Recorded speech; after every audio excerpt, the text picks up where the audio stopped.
السلام عليكم، صباحكم زي الفل. النهارده ان شاء الله يا حبايب قلبي هنعمل مع بعض تورته موس الشوكولاته بطريقه سهله جدا وخطوات بسيطه. وزي ما انتم شايفين كده اللهم بارك، يعني شكلها في منتهى الجمال كانك شارياها من بره. والاهم من كده ان شاء الله يعني كل افراد اسرتك هيحبوها جدا وهيتهيأ لهم ان انت جايباها من بره. لان بجد طعمها عايزه اقول لكم بجد والله فوق الوصف حلوه جدا جدا جدا، ان شاء الله هتعجبكم قوي.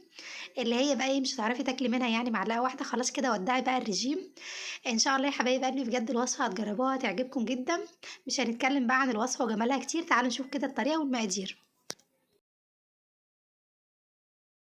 هندخل بقى على المقادير بتاعتنا ونقول بسم الله. اول حاجه هيكون معايا 3 بيضات بدرجه حراره المطبخ، وكمان كوبايه الا ربع سكر، وكوبايه حليب، وكمان نص كوبايه زيت. طبعا ممكن تستخدمي الزيت العادي او زيت الذره زي ما انت عايزه. وكمان هيبقى معايا معلقه كبيره من الكاكاو اللي هو الخام او الكاكاو المر،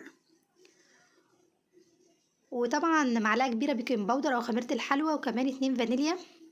ومش هننسى طبعا رشه الملح. وبالنسبه للدقيق هيبقى معايا تقريبا كده، او مش تقريبا، هو بالظبط كوبايه ونص دقيق. اول حاجه بقى في طبق نضيف كده معايا هحط الثلاث بيضات. بس زي ما بقولك لازم يكونوا بدرجه حراره المطبخ او الغرفه، يعني ما يكونوش خارجين من التلاجة علشان الكيكه ان شاء الله يعني تنجح معاكي. وهننزل عليها كمان بشويه الزيت اللي هما نص كوبايه، ما تكتريش زيت.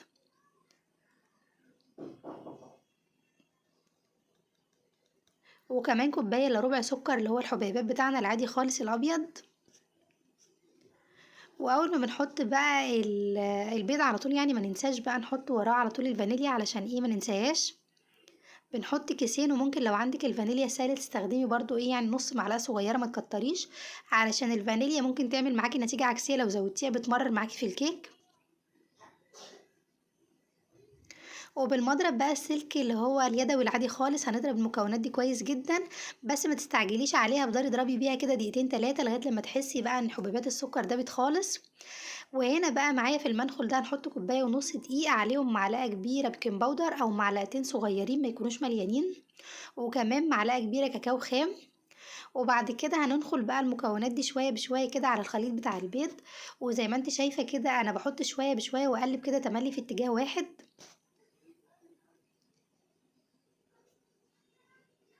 لغايه بقى ما احس كده ان الخليط بتاع الكيك يعني ظبط شويه. بس خلوا بالكم انا لغايه دلوقتي على فكره ما حطيتش الحليب. انت ممكن في الاول تحطيه مع السوائل، وممكن تحطيه في الاخر زي ما انا هحطه كده، يعني مفيش مشكله خالص. وبنزود بقى الحليب شويه بشويه لغايه بقى ما ناخد كده من الكيكه يعني الخليط اللي احنا عاوزينه. والخليط بتاعها ما شاء الله يعني جميل جدا، ولا هو خفيف ولا هو تقيل، متوسط. وهنا معايا قالب الكيك ده مقاس 24، لو ما عندكيش واحد زيه استخدمي اي واحد ألمونيوم.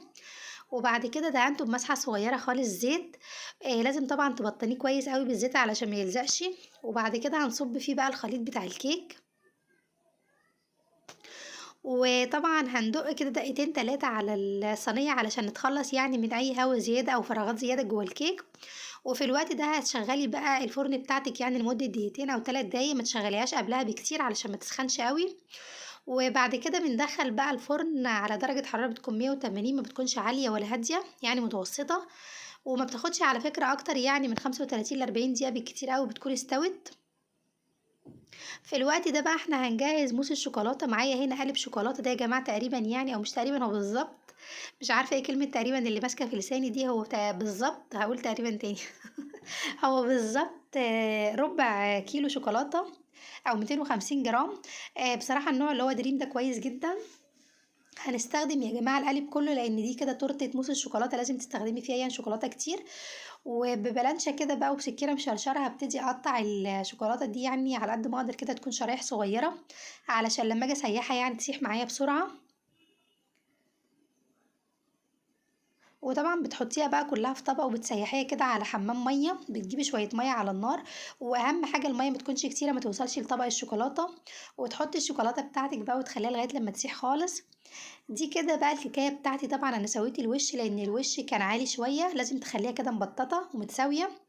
وبعد كده بسقيها بعد ما تكون بردت طبعا يا جماعة، ما تكونش سخنة، او على الاقل تكون دافيه. بتسقيها بكوبايه حليب كده كامله من غير سكر خالص.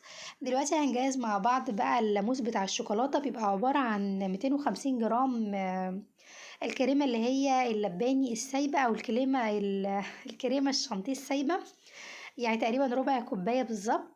هننزل عليهم بقى بكوبايه، ربع معلش، كيلو بالظبط. هننزل عليهم بكوبايه سكر بودره، وكمان كوبايه حليب لازم تكون ساقعه جدا مثلجه.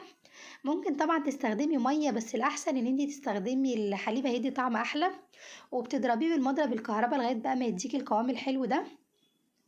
وبعد كده بنحط نص كميه الكريمه على الكيك زي ما انتم شايفين كده. انا حطيت نص الكميه، وبفردها كويس قوي بقى كده بالراحه خالص بسبتيولا. ممكن برضو تستخدمي ظهر معلقه.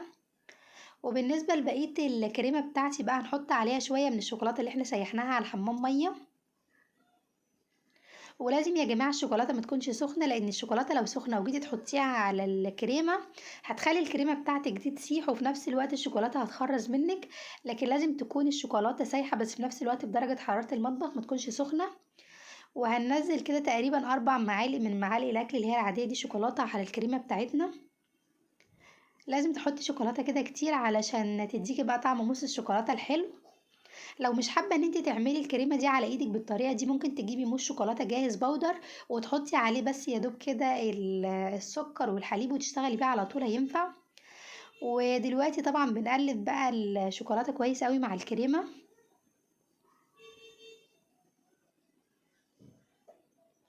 بعد كده هننزل بقى بالطبقه بتاعه الموس كده بتاعه الشوكولاته على الكيكه بتاعتنا، وهنسويها برضو كويس جدا.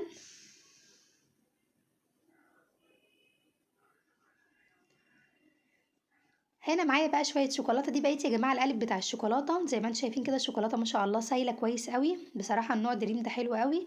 ومعايا هنا في الكازرونه دي تقريبا يعني نص كوبايه حليب. الحليب يا جماعه لازم يكون مغلي، لازم يكون سخن جدا، لان انت لو حطيتي الحليب بارد او ساقع على الشوكولاته طبعا هتجمد معاكي على طول، هتخرز. وتبداي بقى تقلبي بسرعه. في الاول هيتهيالك ان هي خفيفه، بس هي اول ما بتبرد وتخش التلاجة يعني بتبتدي تجمد تاني.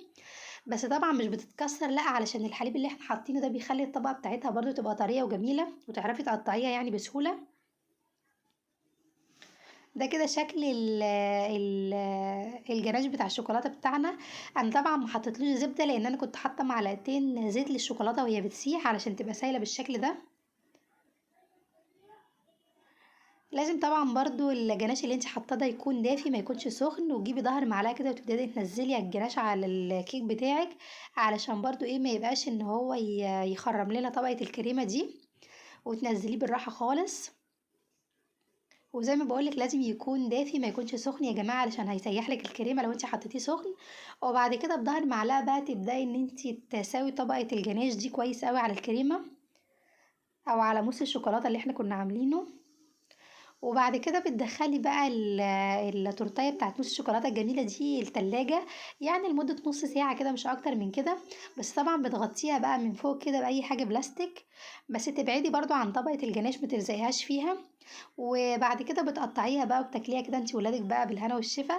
وممكن على فكره تقدميها برضو لضيوفك، بجد مشرفه قوي يعني، ومش هتكسفك ابدا. من التورتات السهله السريعه اللي انت ممكن تعمليها يعني بغمضه عين. وكمان خطواتها يعني مش كتير.